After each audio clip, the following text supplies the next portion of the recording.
Dobroveče, dragi gledalci, ja sam Milena Miletić, dobrodošli u još jedno izdanje Art magazina. A moj sledeći gost je maneken koji će Srbiju predstavljati na izboru za Mr. International koje se održava u Pekingu u novembru. Večera sa nama Stefan Kolarski. Stefane, dobroveče, dobrodošao.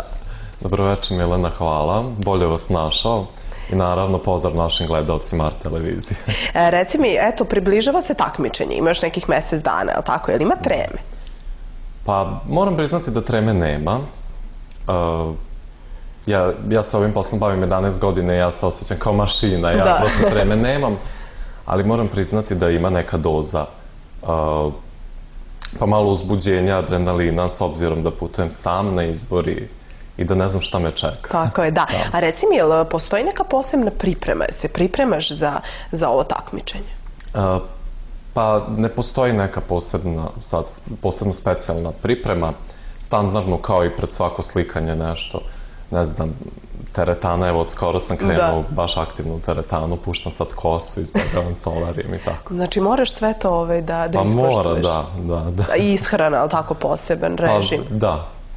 Ja baš i ne pazim, ali trudim se. Trudiš se, da. Pa bar pred takmičenje, ako ništa drugo. Pa malo, da moram. Da, a reci mi, koliko još zemalja učestvuje u takmičenju? Pa koliko sam ja upućen, oko 60-ak zemalja, ako ne i preko 60, znači iz celog sveta. Da. Iz celog sveta, da. Tako je. A jel se poznaješ sa nekim učesnicima ili baš ideš a da ne znaš nikoga? Kažem, ne poznajem nikoga, zato osjećam neko uzbuđenje, nikoga ne poznajem, a organizatori su mi poslali nekoliko fotografija nekih mistera i moram priznati da se malo razlikuju od mene. Jel da? Pošto da ja tamo dođem još i najmlađi. Da, ti imaš 18-19, je li tako godina? 19 godina napunio skoro. Da. I poprilično su drugačiji od mene, ne znamo, drugi su tipa modela potpuni, niži, krupniji. Da, krupni. I da, i ja i još jedan ili dva momka smo eto malo drugačiji. Da. Vidjet ćemo, možda baš ove godine budu želeli da nekog poput mene. Jeste, nikad se ne zna. Da pobedi na sve. A reci mi, kako si ti uopšte dospeo na to mesto da predstavljaš Srbiju? Kako sam dospeo? Da. Pa prošlogodišnji, ne prošlogodišnji, on je pre nekoliko godina predstavljao našu zemlju i on ima titulu. Dobro. Znači on može da izabere ko će biti sledeći, a žiri tu i organizacija da odluči da li taj neko to zaslužuje. Da. Ne postoji konkretan izbor kod nas. To me zanima. Postoji samo za mis. Tako je, da. Znači za mistera ne. Reci mi, šta očekuješ od izbora? Pa ja nemam sad neka preterano velika očekivanja, očekujem da se dobro zabavim, da vidim kako je to, pošto mi je mister prošli pričao kako je to iskustvo koje treba doživeti. Ja kada već imam priliku... Jeste. Da. Naravno. A je li ti je bitno, na primjer, da pobediš ili ipak i da se na taj način čuje za tebe? Pa nije mi bitno ni jedno ni drugo. Ja prvenstveno, eto, idem iz tog razloga da vidim kako je to i kako je to predstavljati našu zemlju i inostranstvo. Da.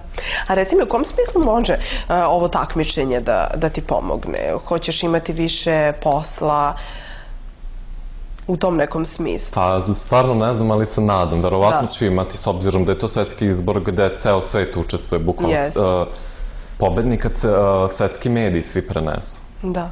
I sigurno će se čuti za tebe. Pa, Vidjet ćemo, da. Sad, mnogi misle da je posao modela lak, a u stvari to nije tako.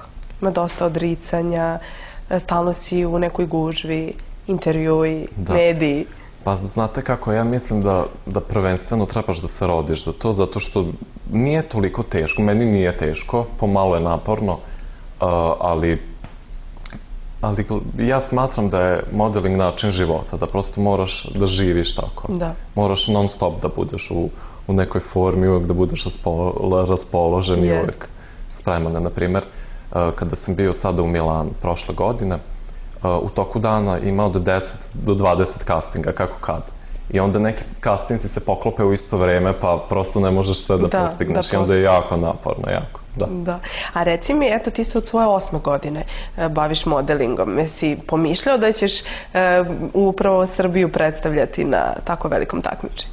Pa moram biti iskren i reći da kada sam imao, ne znam, 10, 11, 12 godina, ja sam gledao izbore za mis, naše izbore, koje i zamišljao sam kako bi to bilo lepo da jednog dana predstavljam svoj zemlji. I onda sam razmišljao, kad bi to moglo biti? Ja rekao, pa tamo, pošto ne može neko mlađe od 18, pa kad budem imao 18.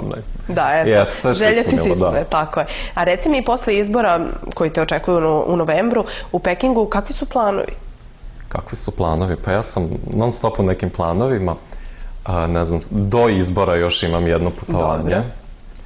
Trebalo bi u Nemačku da putujem. U Stuttgart imam tamo jedno slikanje za Donji veš, za neki editorijal kampanju. I što se tiče posle izbora, pa Evropu sam, eto, već bio i nije mi toliko interesantna, planiram malo preko bara. Amerika možda. Amerika i New York, da, već imam jednu ponudu. Tako da čim izbor prođe, ja planiram. Odlično. Stefane, hvala ti puno na gostovanju i pratimo tvoj rad i želim ti puno uspeha na ovogodišnjem izboru za Mr. International. Hvala ti puno. Za sve ljubitelje dobrog trilera preporučujemo film Zatvorenici.